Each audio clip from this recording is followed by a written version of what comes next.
se hará, Señor, en ese nombre que es sobre todo nombre. Y sabemos que cuando Satanás, los espíritus que se mueven en los aires para perturbar, oyen ese nombre, huyen, porque en Él hay poder, en Él hay victoria. Y hoy en esta noche decimos que hay victoria en este lugar, porque tu palabra será dada y la adoración hacia ti ha sido efectiva, Señor. Gracias por todo lo que en esta noche se está realizando en este lugar. En el nombre de Jesús, amén y amén. Vamos a abrir nuestras Biblias. Estamos estudiando el capítulo 15 del Evangelio de Juan. Juan capítulo 15. Vamos a leer el versículo 15, porque dos textos son los que dábamos a conocer. Quíteme el eco, por favor, hermanito. Por favor, ¿verdad? Para que no podamos estar recibiendo llamadas a través de las redes, no se oye bien el sonido. La semana anterior iniciábamos con el tema: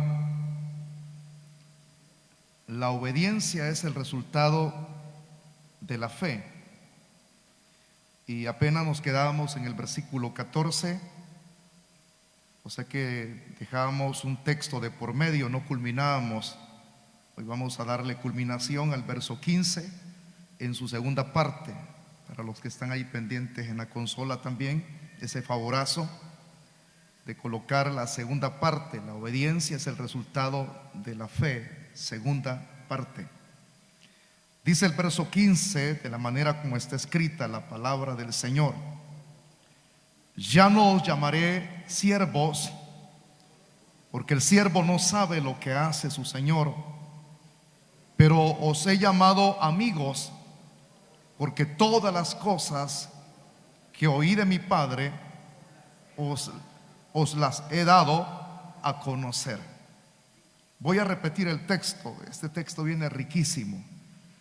Ya no los voy a llamar siervos, porque el siervo no sabe lo que hace su Señor, pero os he llamado amigos, porque todas las cosas que oí de mi Padre os las he dado a conocer. Hasta ahí vamos a dejar, hermanito. Significa que nos vamos a ir a las 7:30. Tome su asiento. Si es tan amable, ya lo hice sonreír, ¿verdad? Pero Dios sabe a qué hora vamos a salir de aquí. O podemos salir antes de las 8, o a la hora que estamos saliendo, que es a las 8:30. Quiero dar un pequeño resumen de lo que ya hemos analizado, porque es importante el resumen. El hecho de hacer esto es porque hay muchos de ustedes que no vienen todos los martes a la iglesia. Dios sabe el por qué. Entonces, si yo emprendo la segunda sección, la segunda parte de este tema de una sola vez, voy al grano, no van a entender acerca de lo que voy a referir, porque no hemos escuchado la primera parte. El resumen lo voy a dar rápidamente en 2 minutos. Todos hemos oído el martes pasado que todo pecado es rebelión contra Dios. Una persona que no se puede someter a Dios está en rebelión abierta contra Dios. Y eso lo mencionamos la semana anterior. Y presentábamos ejemplos acerca del rey Saúl, el primer rey de Israel. Él estuvo en una rebelión continua contra Dios, una rebelión obstinada contra Dios, aunque unos hemos observado a la luz de la Biblia que fueron 2 los aspectos en los cuales Saúl desobedeció a Dios. Cuando Dios le ordenó que acabara con el anatema, es decir, lo que Dios había declarado como maldito, y él dejó vivo el rey Agat, y los animales que él tomó, supuestamente su pensamiento, eran para el sacrificio. ¿Pero qué? Era pura farsa, era pura mentira. Dios no le agradan tanto los sacrificios como la obediencia. Y presentábamos el texto de 1 de Samuel capítulo 15, versículo 22 y 23. Como era una rebelión obstinada, ese era comparado a la idolatría y a otros pecados más que los hombres hacen, realizan en esta tierra, comparado a la brujería, la hechicería. Imagínense hasta qué grado se compara la desobediencia del hombre. Y el otro pecado que cometió el rey Saúl, que no lo mencionaba, era de ofrecer fuegos extraños. Lo que no le competía hacer a él, quien habría de realizarlo era el profeta Samuel. Pero él, por estar desesperado, por no esperar el tiempo en que el profeta llegara, se animó. Dijo: voy a tomar el lugar, así parafraseándolo, yo lo voy a hacer, de todas maneras soy rey, ¿verdad? Y Dios se va a complacer. ¿Pero qué? Ese segundo fallo hizo que él fuera desarraigado de su reino, porque Dios no puede, hermano, permitir que una persona, hermano, esté pecando de manera continua, abiertamente contra él. Entonces Dios lo desgajó. Y presentábamos otra base bíblica acerca de esto en Primera de Juan, capítulo 3, versículo 4. Estoy presentando a Samuel siempre, que no es así. Entonces ahí mencionábamos también acerca de esta expresión, pecado, que es una rebelión contra Dios. Juan lo presentaba en este versículo 4. Y decíamos también que la obediencia está ligada a la fe salvadora. Presentábamos los textos de Primera de Pedro 1 y 2, Juan 3:36 y Marcos 3:35. Es necesario decirlo así para no estar volviendo a repetir lo mismo. Y mencionábamos dos palabras claves en el griego, que es ahí donde se nos abría ya el entendimiento para poder entender lo que es en sí esta temática. La obediencia es el resultado de la fe. Dos palabras en el griego hacían ver todo lo que nos quedaba por delante para culminar esa temática, esa exposición. Decíamos que la palabra obedecer en el griego es peito, y la palabra confiar en el griego es pisteu, la expresión pisteu. Entonces mencionábamos que estas dos expresiones tienen una relación estrecha, una relación etimológicamente hablándolo, y la diferencia que hay en estas dos expresiones en su significado es que lo primero, es decir, obedecer en el griego peito, lo primero implica la obediencia producida por pisteur, que es la segunda frase en el griego. Entonces decíamos que lo primero implica la obediencia producida por pisteu, es decir, por confiar. Lo primero a lo segundo, primero es confiar, segundo es obedecer. Cuando una persona tiene fe, entonces el fruto de esa fe es su obediencia. No puede anteponerse la obediencia a la fe. Primero es la fe y después de la obediencia.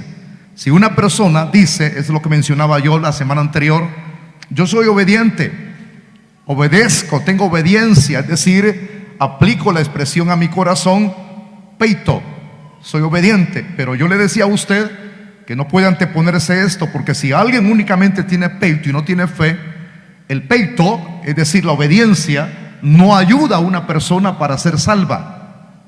La obediencia sola no salva a nadie, porque la salvación no se obtiene por buenas obras. Todos nosotros hemos sido salvos por la fe, por la gracia, por la misericordia de Dios. Entonces lo primero es la fe. La Biblia, cuando nos presenta en el Antiguo Testamento acerca de la salvación de los hombres, hermano, primero menciona la fe. La Biblia dice acerca de Abraham que él primero depositó fe en Dios. Dice la Biblia así reza el texto: Abraham creyó a Dios. Esa es fe, creer. Abraham creyó a Dios y su fe le fue contada por justicia, porque primero es la fe y después es peitos, es decir, el fruto de la fe. Lo que se obtiene de la fe es la obediencia. Ahí es donde uno entra en el análisis, hermanos, a nivel general. Cuando una persona tiene fe, es obediente en todas las áreas. Cuando esa persona no es obediente, es porque no tiene fe.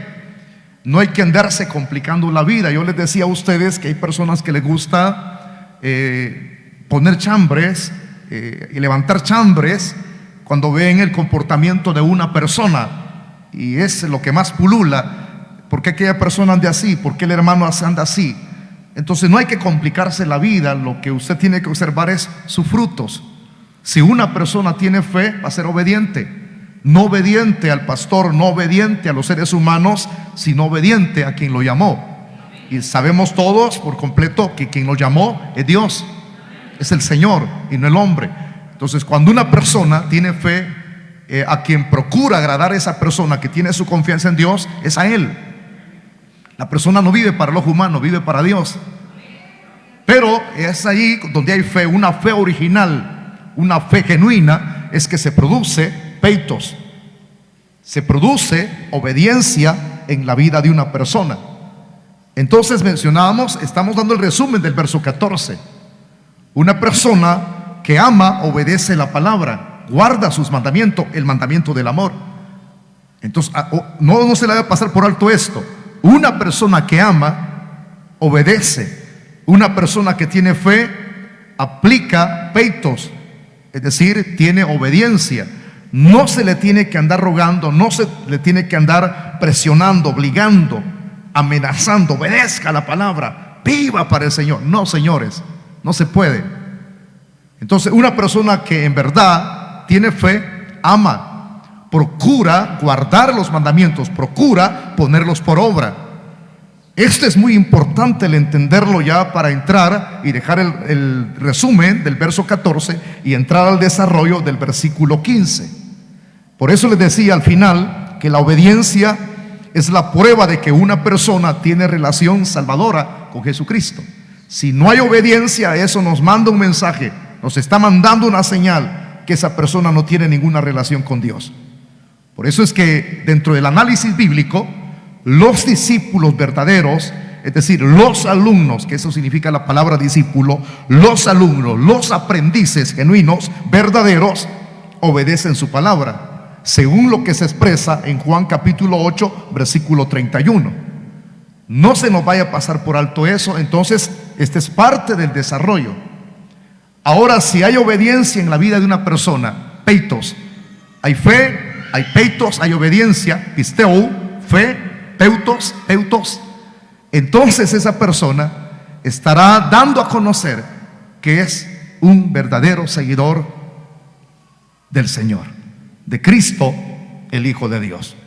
Ahora, de todo esto que estamos observando, alguien preguntaría, porque está interesado en enriquecerse mucho más todavía: pastor, si el tema es la obediencia, es el resultado de la fe, ¿qué voy a obtener si mi fe tiene resultados, tiene fruto, tiene frutos, que es la obediencia? Entonces, ¿qué Dios va a hacer con mi vida cuando yo esté en esa postura?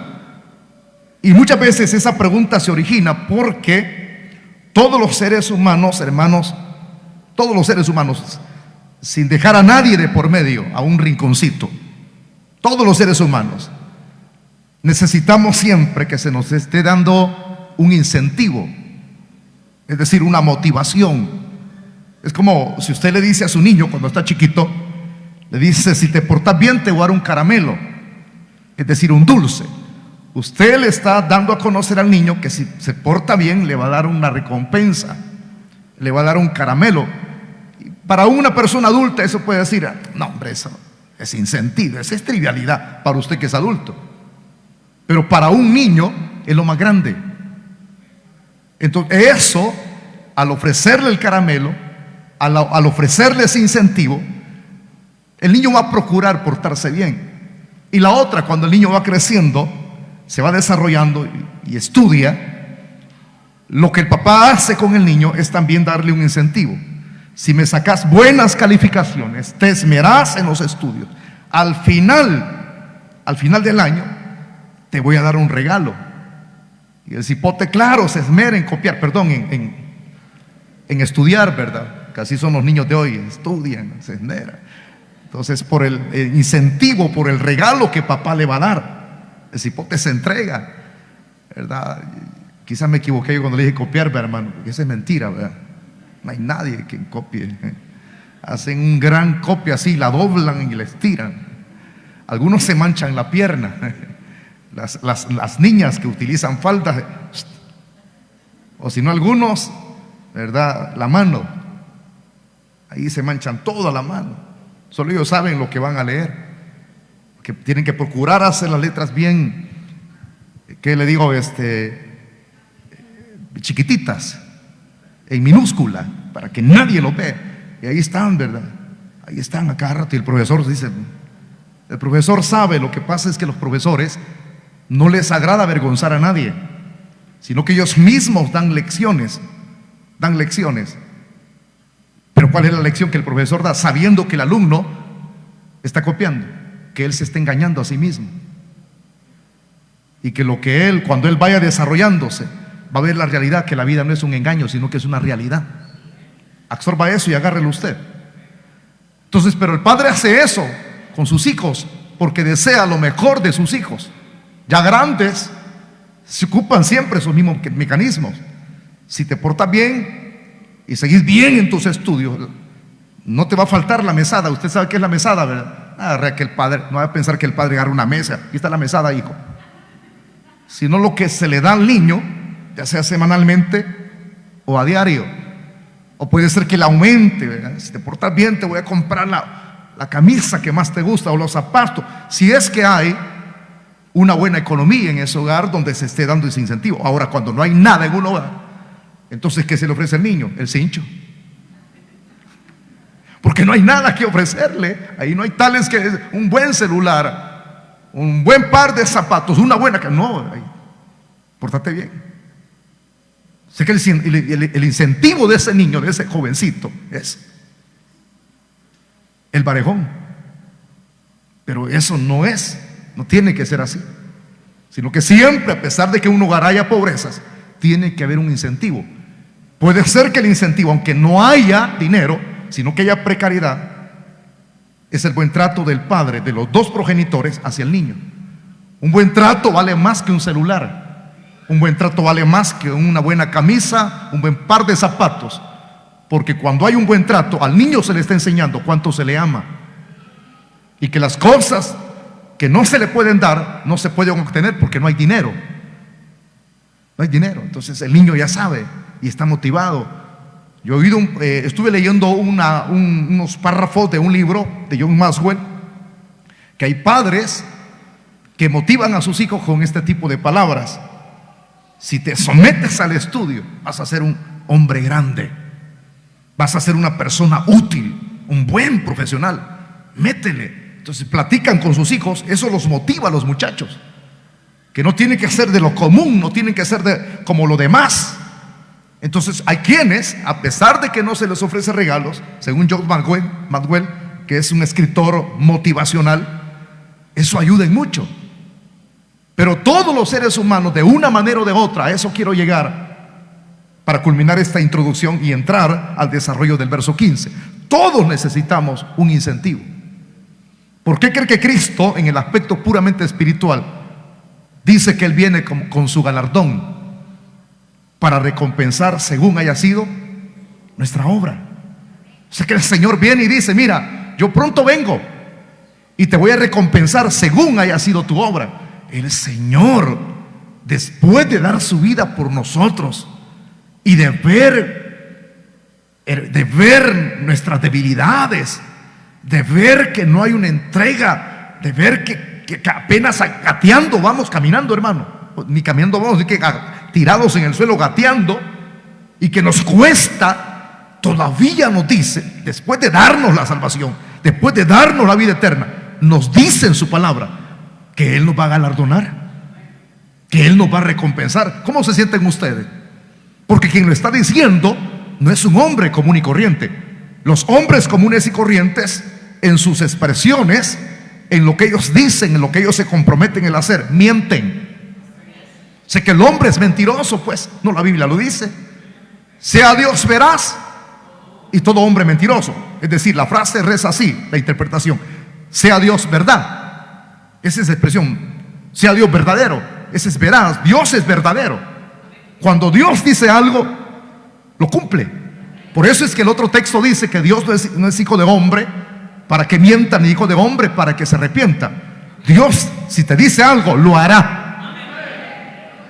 Entonces les pregunto a ustedes: ¿creen que Dios nos va a recompensar según haya sido nuestra obra? Él viene con su galardón. Eso nos debe de motivar a no ser perezosos, a no ser inconstantes, a no ser apáticos, a no ser de aquellos que no les gusta trabajar dentro de la obra de Dios, sino que eso te tiene que motivar a servir. ¿Y qué me van a dar? Pues he aquí yo vengo con mi galardón para recompensar a cada uno según haya sido su obra. Eso es lo que Dios te dará.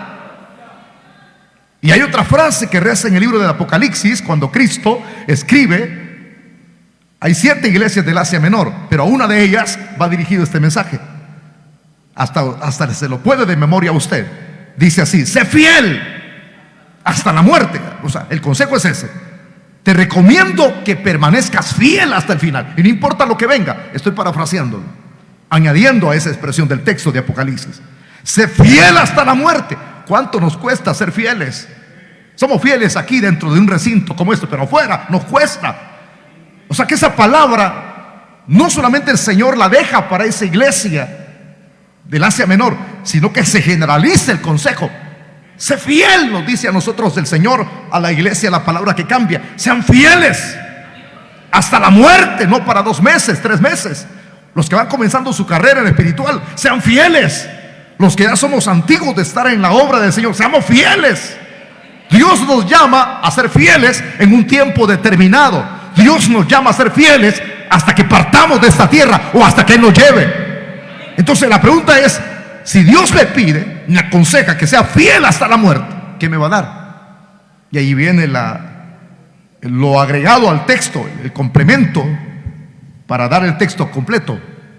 Dice: y yo te daré la corona de la vida. No vaya a malinterpretar el texto, porque no está diciendo yo te voy a dar la vida eterna, sino la corona de la vida. Una cosa es la vida eterna desde el momento en que creímos en Cristo y lo recibimos como nuestro Señor y nuestro Salvador personal, somos salvos. Entonces, ¿qué significa eso? Te daré la corona de la vida. La corona de la vida es una de las coronas que el Señor nos va a entregar cuando estemos en el tribunal de Cristo. ¿Pero a quiénes? A los que permanecieron fieles hasta la muerte. Recompensa nos viene, hermano. Por eso es que nunca tenemos que darle cabida al desaliento. Nunca tenemos que darle cabida a las denigraciones. Nunca tenemos que darle cabida a los chambres que se dicen de usted o se dice de cualquier otra persona, a las denigraciones. Nunca dele cabida al resentimiento. Nunca le dé cabida a la raíz de amargura. Mejor proyéctese en lo que viene por delante: ser fiel hasta la muerte. No importa lo que diga a diestra y a siniestra alguien: ese no es hijo de Dios, usted no es nada, ahí van solo mentirosos, ahí solo van hipócritas. Las palabras se las lleva el viento. A mí no me importa lo que digan por allá de mí. A mí lo que me interesa es lo que Él me va a dar por mi fidelidad cuando lleguemos a ese juicio de las obras. Es eso lo que me interesa a mí. Es eso lo que tiene que interesarle a usted. Entonces, los seres humanos necesitamos un incentivo, motivación. Aleluya. Todos. Por eso es que ahora en este versículo 15 preste toda la atención, porque vamos a salir ricos de este lugar. ¿Cuántos quieren ser millonarios? ¿Cuántos quieren ser millonarios? No les creo, ese amén está flojito. Dígalo fuerte conmigo: yo quiero irme rico de este lugar. Yo quiero que el Señor me enriquezca con su palabra. Entremos al análisis entonces del versículo 15. Leámoslo nuevamente. ¿Qué dice el verso 15? Después de las expresiones del verso 14, que la voy a volver a repetir. Vosotros sois mis amigos si hacéis lo que yo os mando. ¿Qué está diciendo Cristo? Eso ya lo estudiamos. Vosotros sois mis amigos si ustedes hacen lo que yo les he dicho, lo que yo les he enseñado, lo que yo les mando. Una persona que es amigo tiene fe. Una persona que recibe de la fe el fruto, peitos, obediencia, entonces dice Cristo: sois mis amigos. Amigos. Y viene la frase del verso 15, que es la que vamos a estudiar: ya no os llamaré siervos. Unamos esa frase con la del verso 14, que no se nos vaya a pasar por alto. Vosotros sois mis amigos si hacen lo que yo os mando. ¿Estamos claros? seréis mis amigos si ustedes actúan en obediencia, si hacen lo que yo les he dicho que hagan. Entonces, cuando hagan eso, ya no los voy a llamar siervos. Si ustedes hacen lo que yo les he enseñado, practican lo que yo les he enseñado. Una cosa es la ortodoxia, otra cosa es la autopraxis. Lo que más Dios estima, lo de más valor para Dios, lo de más peso para Dios en la balanza espiritual, ¿qué es? La ortopraxis. Poner por obra la palabra del Señor. Nunca se le olvide, Dios no es un Dios práctico. Tenemos el modelo. Perdón, Dios no es un Dios teórico, sino práctico. El modelo está. Y si Dios es un Dios práctico y cumple sus promesas, ¿cómo tenemos que hacer nosotros? De igual manera, poner por obra su palabra, obedecer su palabra. Y viene el Señor y dice: ya no lo voy a llamar siervos. Este es muy importante el estudiarlo. Ya no lo voy a llamar siervos. Fíjense que hay dos frases en la Biblia. Yo tengo que dárselas a conocer a usted. Una cosa es la frase en el hebreo de la Biblia y otra cosa es en el griego de la Biblia. El Antiguo Testamento, la mayor parte del libro fueron escritos en hebreo. En hebreo, los 39 libros. Y ahí va agregado otro idioma más. Pero el Nuevo Testamento fue escrito en el griego. La mayor parte de sus libros, en sus 27 libros. Sumando 39 más 27, son 66 libros. Pero vamos a hacer una división ahorita. Vuelvo a repetir la frase. Una cosa es la frase en el hebreo y otra cosa es la frase, la connotación en el griego. Y esto es muy interesante. El término esclavo tenía en la cultura judía muchas de las connotaciones negativas. El término en el hebreo. ¿Cuáles eran esas connotaciones negativas? Por ejemplo, en la Biblia se nos presenta algunos de los personajes, hermanos, nobles, así se les puede llamar, los más nobles del Antiguo Testamento. ¿Cuáles eran esos personajes más nobles del Antiguo Testamento? Hay nombres. Yo tengo citas bíblicas acá, pero no se las voy a leer, ni le voy a decir búsquelas, porque el tiempo es apremiante. Tenemos que redimirlo para terminar esta exposición. ¿Quiénes son esos personajes nobles que se les llamaba en el Antiguo Testamento sirvientes? Se les llamaba siervos. Ellos mismos se ponían en esa posición. ¿Quiénes? Ejemplo, ahí tenemos un Moisés. Números capítulo 12 versículo 7, en la casa lo busca. Ahí tenemos un Caleb, Números 14, 24. Ahí tenemos, aparte de Caleb, tenemos un Josué. Josué, el libro de Josué capítulo 24 versículo 29. Aparte de Josué tenemos un Jod capítulo 1 versículo 9. Ahí tenemos un David. Primera de Samuel 7:5. Ahí tenemos un Isaías capítulo 20 versículo 3. E inclusive, para recalcarle, para entrar ya a la explicación del Nuevo Testamento, tenemos a Cristo. Pero la Biblia hablaba de Cristo en el Antiguo Testamento. Sí. ¿Quién hablaba de él? El profeta Isaías. Presenta a Cristo como el siervo. Isaías 42:1.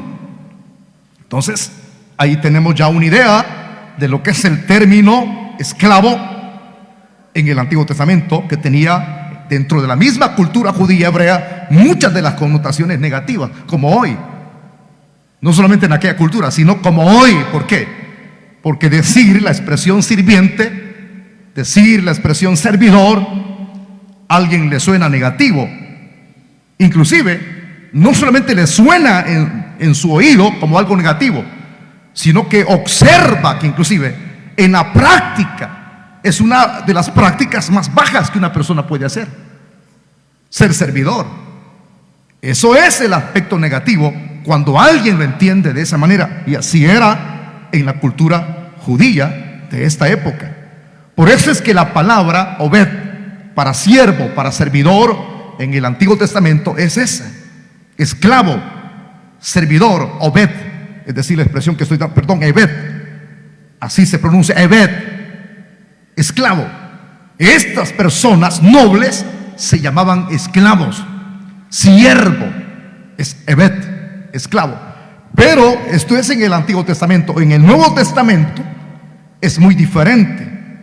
Los personajes nobles lo digo, así como los personajes del Antiguo Testamento. Pablo, si usted lee, por ejemplo, Romanos capítulo 1, Pablo dice: Pablo, siervo de Jesucristo. Romanos 1:1. Entonces, aparte de Pablo, tenemos a Santiago en el capítulo 1 también. También se ponía en la posición de un siervo, de un esclavo. Aparte de Santiago, Pedro, en su segunda carta, segunda de Pedro 1:1, también se presenta como esclavo de Jesucristo. Judas, el medio hermano de Jesús, quien escribió la epístola de Judas, en el verso 1 se presenta como esclavo, es decir, como siervo. Aparte de Judas, si usted abre su Biblia en el libro de Apocalipsis capítulo 1, allí Juan también se presenta como esclavo de Jesucristo. Apocalipsis 1:1. Pero esto es lo interesante, mire hermano. Ya voy a dar la expresión en el griego, porque una cosa es dar la connotación en el hebreo, que es Ebed, esclavo, servidor, siervo, pero otra cosa es el término en el griego de las Sagradas Escrituras. Pero antes de eso, quiero mencionar esto. También se autodenominaban, todos estos personajes del Nuevo Testamento se autodenominaban como esclavos. Ellos decían que eran esclavos. Pero ¿cómo puede ser en el pensamiento helénico, en el pensamiento de los griegos, el que alguien tuviese esa postura y la practicara? Esa era la posición más baja de una persona, como se lo narraba en la cultura judía, que muchos lo tenían como algo negativo. Y hoy en la actualidad muchos de nosotros lo tenemos como lo más bajo, como lo más negativo. ¿Por qué? Porque los hombres buscan encompetarse, los hombres buscan elevar su orgullo, los hombres buscan posiciones y títulos. En el cielo, señores, no van a predominar las posiciones ni los títulos, sino tienes que hacerte como un niño, como un niño, como un niño, como un niño, como un niño. Es eso, el humillarse. La Biblia dice que el que se humilla será exaltado y el que se exalta será humillado. Dios exalta al humilde, Dios mira de lejos al altivo de corazón, pero el humilde, Dios está cerca del humilde. ¿Entendido, hermanitos? Entonces, por si usted es de aquellos que buscan posiciones aquí en la iglesia, es de aquellos que le gusta que le resalten el nombre, es de aquellos que se complacen en que al menos que se le eleve a las 2 semanas a una posición diferente. Pues bueno, la clave está esa: humíllate, humíllate. El que se humilla será exaltado. Por eso es que la Biblia dice, aquella porción de las Sagradas Escrituras, dice: humillaos bajo la poderosa mano de Dios, y cuando fuere su tiempo, Él, no el pastor, no el diácono, no el anciano, Él os exaltará. Pero esa es la clave, humillarse.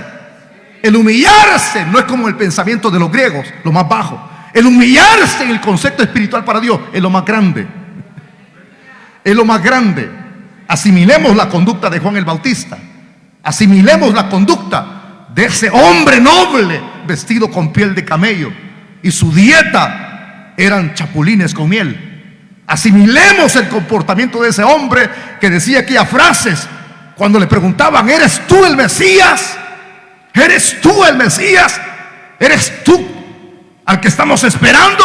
Juan decía: no, yo no soy el Mesías. ¿Eres tú Elías? No, yo soy una voz que clama en el desierto.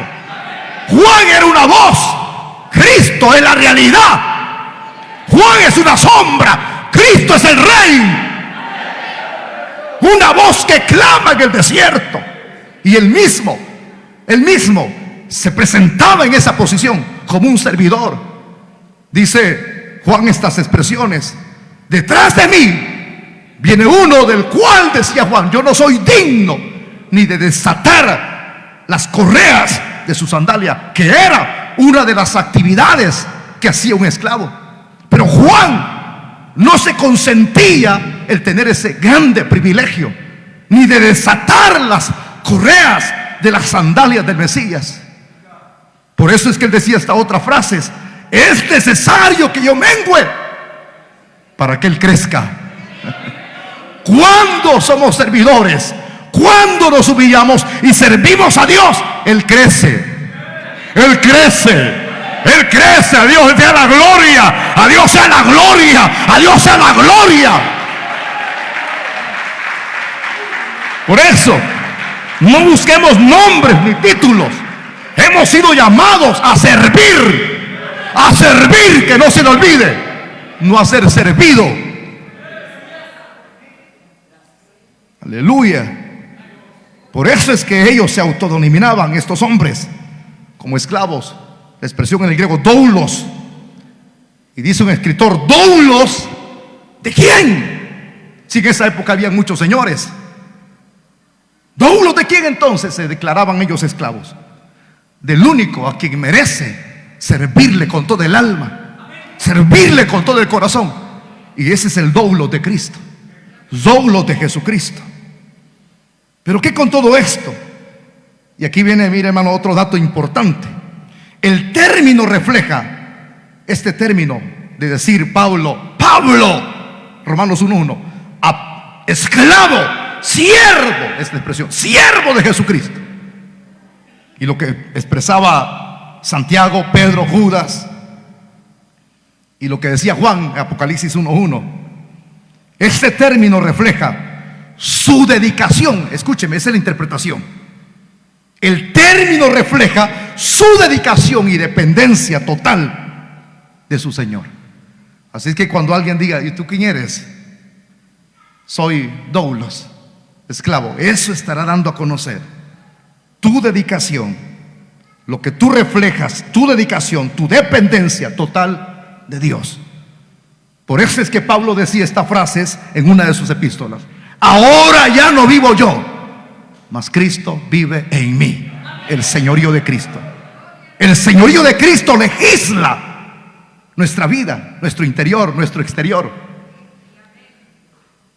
Él es nuestro rey.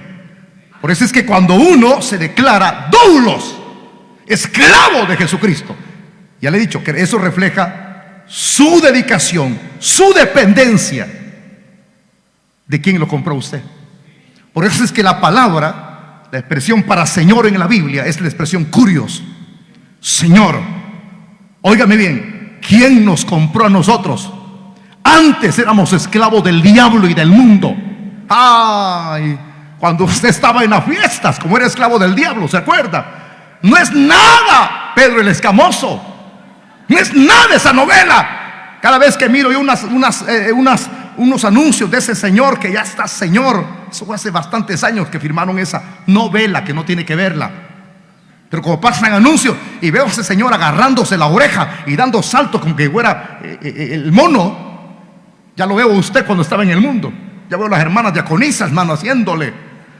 Ya, hermano, no es nada. Era como dicen en mi cantón, era una guaracha moviéndose. Era una guaracha moviendo. Vamos, dale esta. Al que antes estaba en el mundo, al hombre de Dios que es hoy. Cuando antes, en el pasado, estaba en el mundo, mueve el paso del mundo, le aplaudían. Mueve el paso del mono, le aplaudían. Y él hacía aquí, sacaba la lengua, le hacían rueda. Hasta bebía lo que el diablo le metía. Droga de todo tipo. Usted me dice: yo no he tenido vicios, pastor. Pero éramos esclavos de Satanás. Éramos títeres del diablo, éramos marionetas de Satanás. Si usted era marioneta del diablo y el diablo era su señor, era su Dios y lo complacía, ¿qué nos será ahora que le fuimos arrebatados de las mismas manos del diablo, de las mismas fauces de Satanás, del mismo infierno fuimos sacados nosotros? Si no, lea los escritos de David, cuando él mismo le dice a su alma: alma mía, bendice a Jehová y no olvides ninguno de sus beneficios. Él es el que sacó tu vida del pozo de la desesperación. acuerdan en qué charco estábamos antes? ¿Se acuerdan del lodo donde Dios nos sacó? Éramos puercos revolcados en el charco, y lo hacíamos, nos divertíamos, y Satanás bien contento, y usted complacía al diablo, y yo también. Y hoy que estamos, que Dios ha hecho, no nosotros.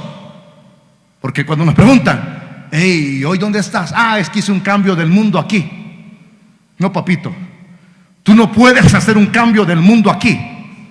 Es Él quien lo hace. La otra semana va a estar rico ese tema. Es Él quien lo hace. Nosotros éramos imposibilitados, ciegos, paralíticos, muertos espirituales. Fue Él quien lo hizo. Fue Él quien lo hizo.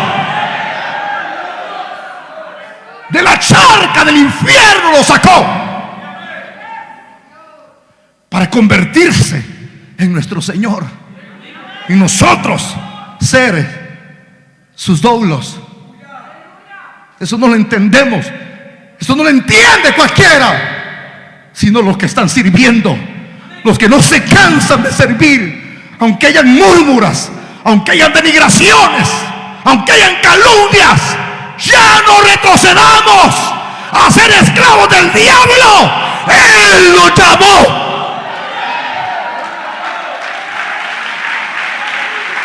Él lo llamó. Por eso es que la expresión doulos, siervo, sirviente, y Él es curios. De ahí nos sacó. Por eso es que Él legisla nuestra vida hoy. Usted no se manda. Yo no puedo concebir aquel tipo de persona que dice: yo soy el que determiné, yo soy el que hago lo que quiero hacer. No, eso significa que usted no ha creído en Él. El que cree en Él, el que cree en Jesús como su Señor, le ha entregado todo a Cristo, el señorío. Por eso le repito la frase: ya no vivo yo, mas Cristo vive en mí. Ya no vivimos para nosotros. No es usted quien se manda, no es usted quien determina, es Dios. Si es que usted es alguien genuino, Él es nuestro Señor y nosotros somos sus servidores. Ahora se va a enriquecer más con este dato histórico que le voy a dar a conocer. Vuelvo a repetir la frase: Él es curios, Señor. Nosotros somos doulos, sirvientes y siervos. Usted le pertenece a Él porque Él lo compró a usted. Enriquézcase con esto. En las culturas del Medio Oriente o de los países paganos, cuando un señor, un acaudalado, un jaque, compraba un esclavo, a él le placía hacer lo que le venía en gana con el esclavo.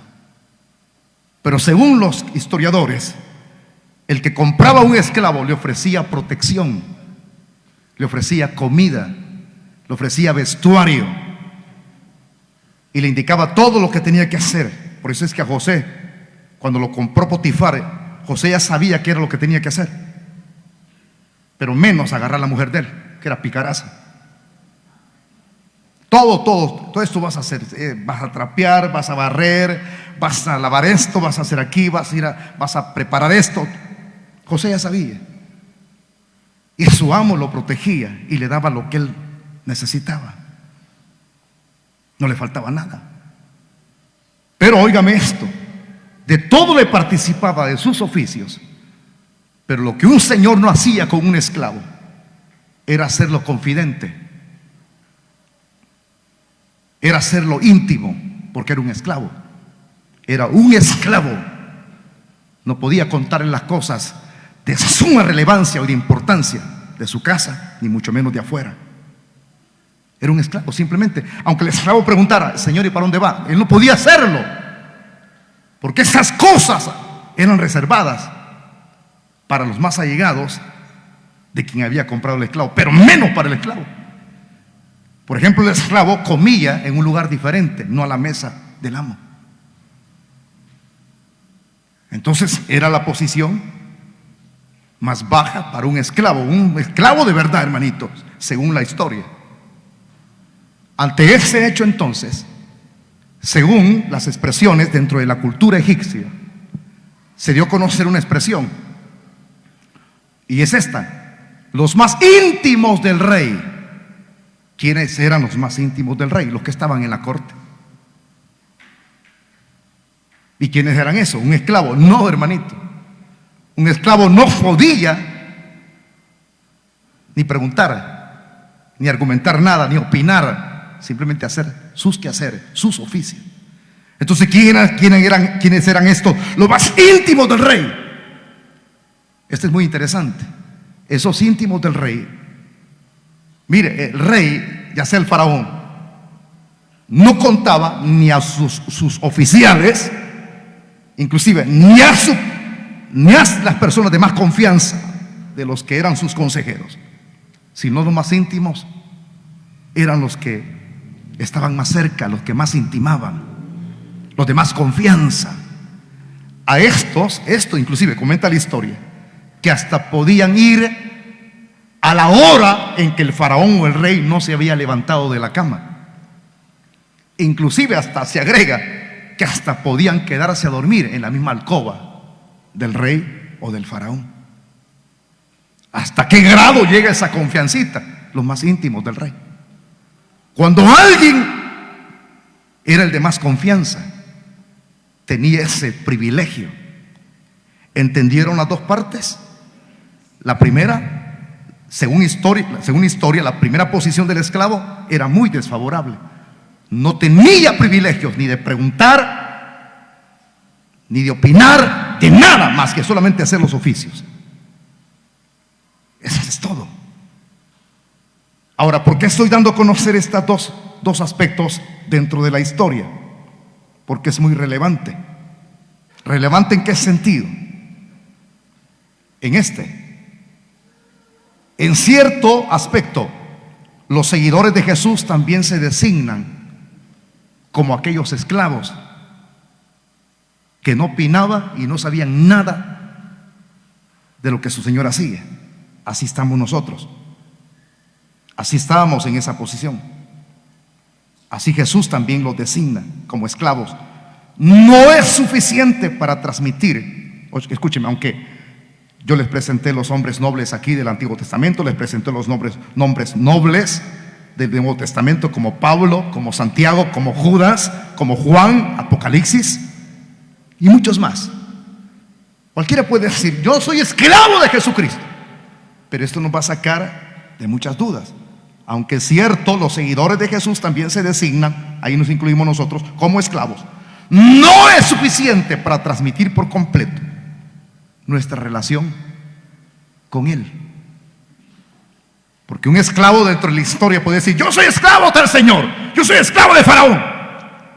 Pero eso no te da ninguna garantía que seas íntimo, eres simplemente un esclavo. Y de igual manera, aunque nosotros, estando en esta posición nueva, nos llamemos esclavos de Jesucristo, no es suficiente para transmitir por completo que usted tiene una relación con el Señor. Entonces, ¿cuál es la otra cosa? ¿Qué puedo hacer para transmitir por completo mi relación con el Señor? Que dejes de ser doulos, que dejes de ser siervo, porque eso no te da todo, pero esto que viene en un aspecto secundario sí te lo da. Por eso es que Cristo dice aquí la frase del verso 15 completo: ya no os llamaré siervos, ya no os llamaré doulos. Mire la confiancita del Señor. ¿Por qué decide Él ya no llamarnos doulos? Porque nosotros hemos decidido tener una responsabilidad. ¿Cuál responsabilidad? Las palabras finales del verso 14: hacer lo que nos manda, vivir los mandamientos del amor, guardar la palabra, vivirla. Entonces, esa decisión, que es nuestra responsabilidad humana, hace que venga esto. Entonces, ya no vas a ser alguien común y corriente de aquí en adelante. Si obedeces mi palabra, si vives mi palabra, si guardas mi palabra, si hacéis lo que yo os digo, Entonces, si hacen eso, ya no los voy a llamar siervos, que es una expresión que la gente entiende negativamente. Lo más bajo que hay. Entonces ya no te voy a llamar de siervo. Si vives mi palabra, si guardas mi palabra, si hacéis lo que yo os digo. Y dice la frase aquí: porque el siervo no sabe lo que hace su señor. Mire cuál es el resultado si seguimos siendo siervos. Igual que los siervos de la historia, igual que los esclavos de la historia, que no eran confidentes, no se les brindaba confianza. Con la boca cerrada ya estuvo. No opinaban nada, simplemente obedecer. Porque un siervo no sabe lo que hace su señor. Quienes lo saben son los más íntimos. Qué posición, ¿verdad, hermano? La de un esclavo, callado, sumiso, acatar órdenes, pero menos hablar. Pues dice el Señor la buena noticia: ya no los voy a llamar siervos, porque un siervo no sabe lo que hace su señor. Mire qué lindo. Un siervo no sabe lo que hace su señor. O sea que el Señor está interesado en que nosotros sepamos lo que Él hace, claro. Pero ¿cómo es que vamos a saber? ¿Cómo es que vamos a entrar en ese círculo de los íntimos? Cuando dejemos de ser siervos.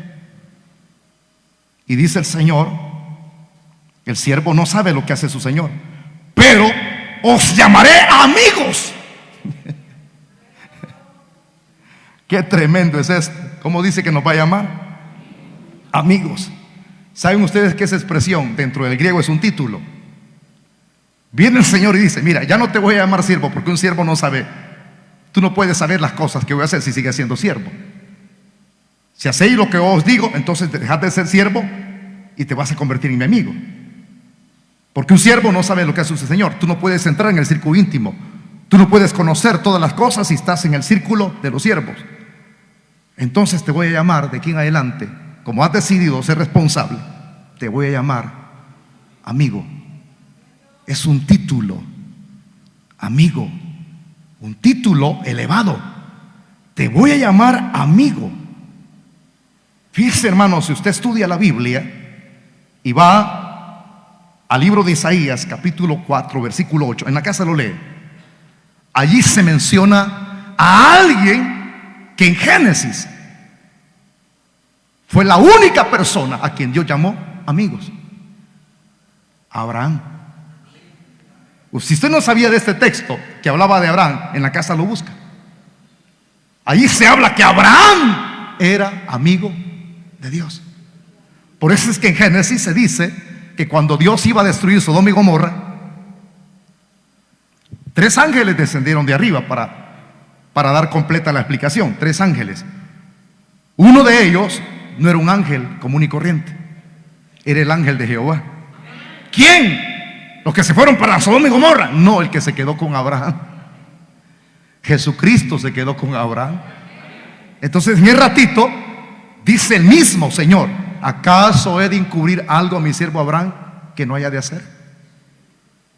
Literalmente se lo voy a leer. ¿He de esconder algo que yo no le diga a mi siervo que es mi amigo? Se lo voy a contar. Y le contó a Abraham: voy a destruir Sodoma y Gomorra. Y por eso es que Abraham entró en intercesión, porque allá en Sodoma y Gomorra había familia de él, su sobrino Lot. Y usted sabe toda la intercesión que hizo, y que no había el número que él pedía. Y Dios todavía en su misericordia le decía: sí, si hubiera tal número, sí, si hubiese tal número, sí, si hubiese tal cantidad de personas. Pero no lo había. Pero le confesó a su amigo lo que iba a hacer. ¿Por qué? Porque era amigo. Un amigo sabe lo que hace su amo. ¿Entiende el título que hemos tenido? Usted deja de ser un siervo para ser un amigo íntimo del Señor. Si Abraham ostentó ese título, el título más elevado que Dios le dio, ser amigo de Dios, pues eso mismo hace Jesucristo con nosotros. Eso mismo, hermanito, por favor, retengamos esto. Eso mismo hace el Señor. ¿Qué? Que ahora que somos llamados sus amigos, se lo está diciendo a sus discípulos, Los voy a llamar amigos, porque un siervo no sabe lo que hace su señor. Amigos les voy a llamar. Como diciéndoles así, lo voy a parafrasear. Ahora que le llamo amigo, ustedes van a tener acceso íntimo de las cosas que yo voy a hacer. Todo esto que el Señor está haciendo es por gracia, porque no lo merecemos. Ser íntimo de Dios, no lo merecemos. Es un privilegio. No solamente los discípulos entran en eso, sino todos los de la palabra que cambia. Y los que están fuera de esta congregación, porque no somos los únicos. Hay millones de personas salvas diseminadas en todo el mundo. A esos también se les llama amigos, los que tienen acceso a lo íntimo que Jesús concede por su gracia a sus amigos. ¿Pero qué es eso íntimo? Bueno, veamos lo que dicen las expresiones finales del verso 15. ¿Tiene listo? Porque el siervo no sabe lo que hace su señor, pero os llamaré amigos. Porque todas las cosas, oiga, por eso es que les llama amigos, porque todas las cosas que oí de mi Padre, os las he dado a conocer. ¿A quiénes da a conocer? Las cosas que solamente su Señor las sabe. Pero cuando alguien es conformado en el círculo de los íntimos, que son amigos, ¿a quiénes es que da a conocer Dios lo que todos no saben? A ustedes. Somos sus amigos. ¿Cuál es la palabra que se utiliza amigo en inglés?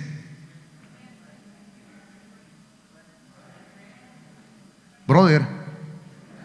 Brother es. Entonces, mire, por la mascarilla, así le oigo. Entonces, no le escucho muy bien. Entonces, jálese la mascarilla y dígame la expresión en inglés. Men. Tren. No les escucho por la mascarilla es. Hoy sí, ya se quitó la mascarilla. Allá dijeron fregado. Así dijo. No, perdón, friend. Es amigos. Que Cristo dice, ustedes son friends. ¿Cómo se siente usted? Friend, fregado. Malvado, talibanes. No nos dice así, friends. Porque todas las cosas que oí de mi Padre, a los amigos yo se las doy a conocer. Todas las cosas que había oído de su Padre. Hoy sí le voy a pedir que abra su Biblia. Busquen el capítulo 17 del Evangelio de Juan. Búsquelo, por favor. Ahí nada más, solamente ojee la Biblia y lea el versículo 6 y 8. Mire lo que dice aquí en la oración intercesora a Cristo. Lo que Él da a conocer a sus amigos, lo que Él le dijo al Padre antes de partir. He manifestado, ¿a quién manifestó su nombre? Y dice, y he manifestado tu nombre a los hombres que del mundo. ¿Quiénes son esos? A los hombres que del mundo me diste. Nosotros, hermanito. Les he manifestado mi nombre a los hombres que del mundo. Es que de ahí venimos, de ese charco, hermano. Y usted quiere regresar todavía a bailar la cuchupa. No, hombre. No, hombre, ya. Algunos están contentos porque viene la Julia. ¡Ay, Julia! Yo quiero a mi Julia. Por la fiesta Julia se están ahorita soñando. Es el mundo sucio que nos produjo tristezas, incertidumbre, zozobra. Eso ya no lo tenemos aquí. Hoy somos felices. Hoy estamos completos. En Cristo lo tenemos todo. Completos en Él.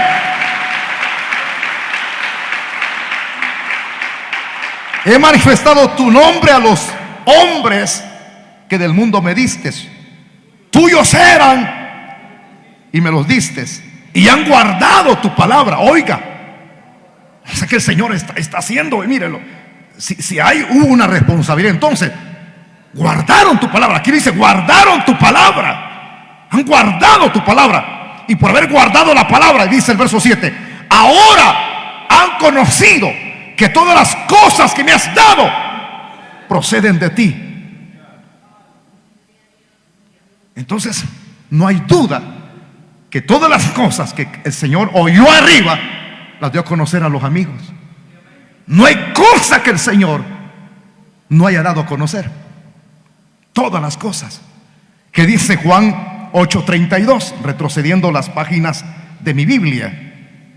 El verso 32 se lo voy a leer yo, hermanito. Dice así el texto: y conoceréis la verdad. ¿Qué es lo que nos dio a conocer Cristo a los más íntimos? Y conoceréis la verdad, y la verdad os hará libres. ¿A quiénes dio a conocer la verdad? A los amigos. A los amigos. Usted es amigo. Por eso es que usted puede, dice un expositor de L. Moody, dice: cuando ores, puedes dirigirte a Él como tu Señor, pero también puedes dirigirte a Él como tu hermano mayor, pero también puedes dirigirte a Él como tu mejor amigo. Jesús, mi buen amigo. Aquí no hay amigos, señores. En el cielo tenemos al mejor amigo, el Hijo de Dios. Y lo tremendo es que este amigo ha revelado las cosas a los que Él escogió, a los que le fueron dados, a los que fueron sacados del mundo. No ha dejado cosa que no haya revelado. Todas se las declaró. La verdad. O sea, el Señor no vino a contar falsedades. Él vino a hablar la verdad. Y por habernos dado a conocer la verdad, esa verdad nos ha hecho libres. Somos libres. Somos libres en el Señor. Y por eso es que, hermano, no a todos, no todos tienen ese privilegio de oír lo que nosotros oímos. Porque hay quienes todavía viven en tinieblas. Porque hay personas que viven en tinieblas sin conocer la verdad, porque no son responsables. Mire, el templo puede estar lleno de extremo a extremo, hermanito, de aquí adelante para atrás, pero eso no es indicativo que todos los que vienen aquí o van a otros templos tienen responsabilidad delante de Dios. Responsabilidad en este sentido, de hacer lo que el Señor nos indica que hagamos. Si obedecéis mi palabra y hacéis lo que yo os digo, entonces seréis mis amigos. Pero no todos quieren ser amigos. Todos quieren favores, bendiciones, sanidades, pero no todos quieren ser amigos. No todos quieren ser responsables, sino que somos asadones. Por eso es que Dios me regaló un tema, lo contaba Abelito, que se llama: ¿qué tipo de amor vienes a buscar a la iglesia? Es un tema que pega. Ojalá que ese día vengan todos, porque algunos vienen buscando mujer a la iglesia, unos vienen buscando marido, otros vienen buscando a ver qué jalan. Mejor me lo reservo. No todos son amigos, porque no todos quieren tener la responsabilidad de obedecer, pero los amigos sí. Entonces, ¿qué pasa con los que no obedecen? Si hay una bendición para los que obedecen y Él ha revelado su verdad, ¿qué pasará con aquellos? ¿Será que el Señor les da a conocer su verdad a los que no obedecen? No. Le tengo una mala noticia: no. Por eso es que hay muchos que dicen: yo no entiendo, hermano, las cosas que se dicen en la iglesia. Yo no entiendo, hermano, no sé la voluntad de Dios. Porque no eres amigo todavía. No eres amigo todavía, porque no quieres tener responsabilidad de humillarte, de vivir la palabra. Veamos lo que sucede con esas personas. Abra su Biblia en Mateo 13:10. Ahí está cerquita. Mateo 13:10. Les dije que nos íbamos a ir ricos de este lugar. El Evangelio de Mateo 13:10. Yo se lo voy a leer desde acá, desde el púlpito. Dice así la Biblia, la palabra del Señor, en el versículo 10. Entonces, acercándose los discípulos, le dijeron, es decir, a Jesús: ¿por qué les hablas por parábolas? Jesús les respondió, les dijo: porque a vosotros os es dado saber los misterios del reino de los cielos, mas a ellos no les es dado. Ahí está. A ustedes les he revelado el misterio del reino de los cielos y a ellos no. La verdad estaba oculta para este montón de incrédulos, pero para el que es amigo, Dios siempre le declarará su verdad. Su verdad. Aquí habla de misterios del reino de los cielos. Si usted es lector de la Biblia, estudioso de la Biblia, no es la única frase que aparece aquí, misterios. Esta frase se repite. Por ejemplo, el misterio de la encarnación. Usted sabe a qué me refiero, los que son amigos. Pero hay gente que dice, ¿y qué es el misterio de la encarnación? ¿Y qué es? ¿Y qué es? Descendió algún pedazo, algún trozo de carne de arriba. ¿Será eso un trozo de carne, lomo de aguja? No saben, porque no son amigos de Dios. Porque los misterios son dados a conocer a los que son amigos. Pero ¿qué es el misterio? Aquí es el misterio del reino, misterio de la encarnación. Es cuando el Espíritu Santo hizo sombra en el vientre de María y Jesús fue engendrado. Ese es el misterio de la encarnación. Y aquí viene lo otro, el misterio del arrebatamiento de la iglesia. Pablo habla. ¿Y quién es todavía? ¿Y qué es eso del arrebatamiento de la iglesia, mucha? El pastor predica seguido. ¿Y qué es eso? Evangélicos que por años no han querido ser responsables. Cristo viene pronto por su iglesia. ¿Por quién? Por un rótulo. El misterio del arrebatamiento de la iglesia. Y nosotros sabemos en qué consiste ese misterio. Pero para que salga usted de la duda, hermanito amado, la palabra misterio tiene su significado. Misterio es cosas ocultas que no estaban reveladas. Pero para nosotros ya no hay misterio, porque todo se nos ha sido revelado. Nadie sabe el día ni la hora, pero Cristo dijo: velad, velad y orad, velad y orad, velad y orad, velad y orad, velad y orad, velad y orad, velad y orad,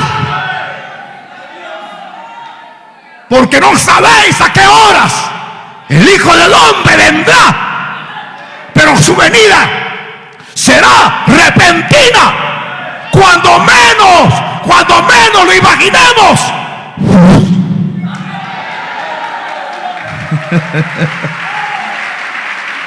Levantad vuestro pecho, erguid la cabeza, porque vuestra redención se ha acercado. Y usted sabe, ayer tomaron fotografías de lo del sol. Sin saberlo, muchos de nosotros cabezones tomamos fotos. Señales en los cielos. En Rusia, con otro país que está muy cerca, sintieron que la luna topó al planeta Tierra, queriéndola tocar, porque tuvo una rotación tremenda. Señales en el mar, en el cielo, anunciando que el Rey de Reyes. ¿Y cuándo va a hacer eso? ¿Y cuándo? El misterio les he revelado a sus hijos, a sus amigos, a sus amigos. ¿Dónde están los amigos del Señor aquí? Abra su Biblia, el último texto que voy a poner como cita, en el Evangelio de Lucas. Usted tiene que sentirse bien, hermanito. No somos cualquier cosa. No somos 5 de yuca. Somos amigos del Rey. Somos amigos del Rey. Yo no sé si usted siente lo mismo que yo siento. Yo siento que un día de esto nos vamos de esta tierra. Hay algo que sentimos todos los evangélicos. Hay algo que estamos sintiendo que viene. Lucas 10. Lucas 10. Lee el versículo 23 y 24. 23 y 24. Dice así: y volviéndose a los discípulos les dijo aparte: bienaventurados los ojos que ven lo que vosotros veis, porque os digo que muchos profetas y reyes Desearon ver lo que vosotros veis y no lo vieron, y oír lo que oís y no lo oyeron.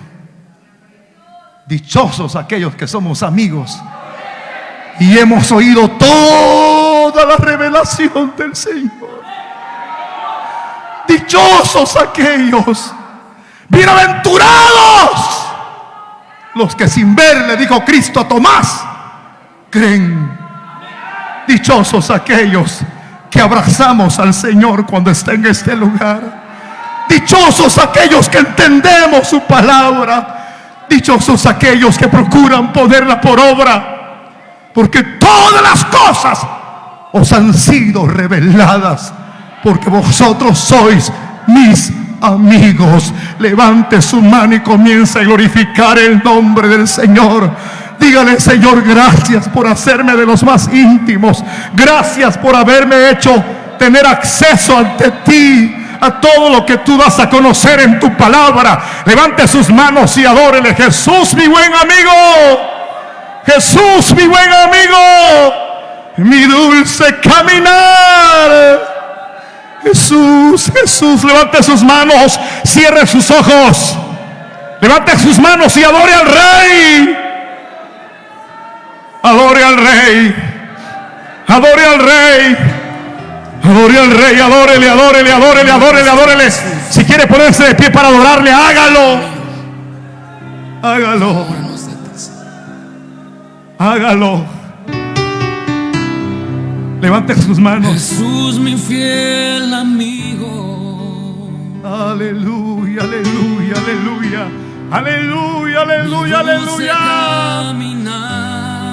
Por eso es que Él dijo en Mateo 28 que Él estaría con nosotros todos los días hasta el final del mundo. Volver atrás.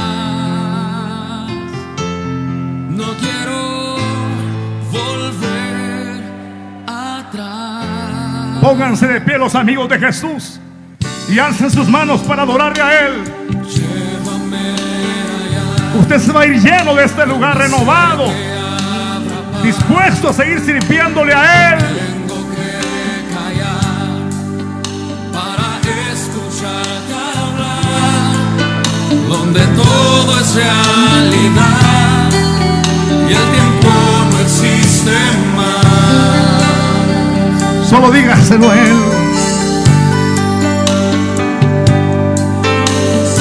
Aleluya. Vengan los que hoy van a recibir a Jesús, vengan. Vengan. Vengan los amigos que hoy van a aceptar a Cristo por primera vez. Salgan de los asientos. Si hay algún amigo, amiga, niño, niña, quien sea, adulto, joven, anciano, quien sea, venga. Venga. Vamos a orar por los amigos, rápido, venga. Si alguien necesita reconciliarse, fuiste amigo, pero te fuiste al mundo, te deslizaste, o el diablo me echó zancadillas. Vengan los que van a reconciliarse con Dios hoy. Salga, salga, salga, salga, salga del asiento, pida permiso. Hermanitos diáconos, vamos a invitar personalmente. Hagámoslo ya. Hagámoslo ya, diaconisas. Muévanse. Líderes, pastores, busquemos las almas. Ahí están sentados. Algunos están sentados. Algunos están sentados porque no pueden adorar. Vayan, vayan, vayan a ganar almas. Líderes, pastores, diáconos. No les veo acción, hermanitos. Amor a las almas perdidas. Mira al vecino que está a la par suya. Pregúntele: ¿ya eres amigo de Jesús? ¿Ya eres amigo de Jesús?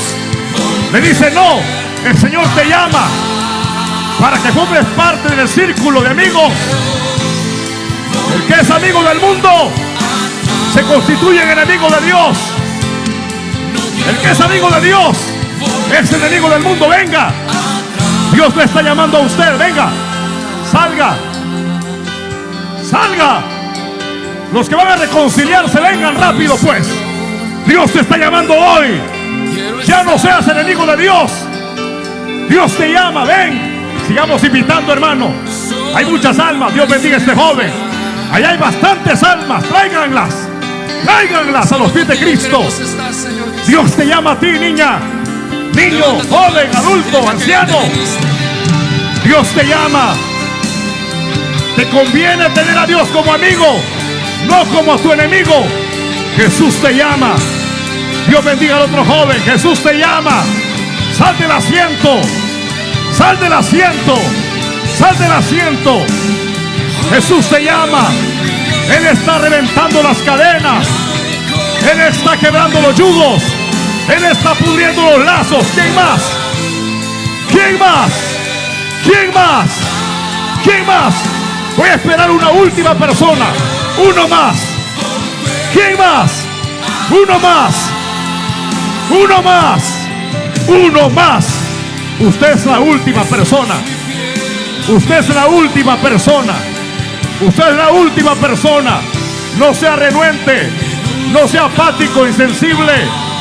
Le va a pesar, dice lo mismo. Reconcíliese. Usted está mal con Dios. Si amara a Dios, amara su palabra. Si amara a Dios, se deleitara en congregarse. Pero usted está muerto. Levántese. Cristo puede darle vida. Levántese. Cuento hasta 10. 1, 2, levántese. 3, 4, levántese. Cristo le llama. 5, una persona. 6, 7. Dios bendiga a este jovencito. Bienvenido a la familia de Dios. Voy contando. Si alguien más quiere agregarse, corra. Deje su asiento. 7. Alguien más. 8. Alguien más. Alguien más. 9. ¿Quién más sale de la silla? Ya no sé, un expectante más. Ahí voy a oír. Ahí el otro mes. Quizás hoy mismo se muera. Y este es el último chance que tiene. 9. ¿Quién más? No posponga este tiempo. No posponga la invitación. Es urgente. Mañana es demasiado tarde. 9. ¿Quién más? ¿Quién más? 10. ¿Quién más sale? Levantemos nuestras manos. Vamos a orar. Cuando esté orando, corran aquí al frente. Los que andan mal, sabe que anda mal con Dios. Sabe que anda mal. Y el orgullo lo domina. El orgullo lo está matando. Y sabe que ha roto la comunión con Dios. Es que yo me congrego en la casa. Ay, Dios mío, está grave la cosa. Es que yo me congrego en la colonia. A saber dónde se congrega. Cristiano de casa, Dios te llama hoy. Padre, gracias por tu palabra. Gracias por la enseñanza que nos ha enriquecido. Gracias por los que hoy están aceptándote a ti, Señor. Y por los que están siendo salvos a través de las redes. Bendice a cada persona. Los que hemos estado aquí como los que han visto este video. En el nombre de Jesús, gracias. A ti la gloria, a ti el poder y la honra por los siglos de los siglos. Amén. Vamos a dar la bienvenida a estos futuros pastores. Digan gloria a Dios, hermanitos. Bienvenidos. Bienvenidos.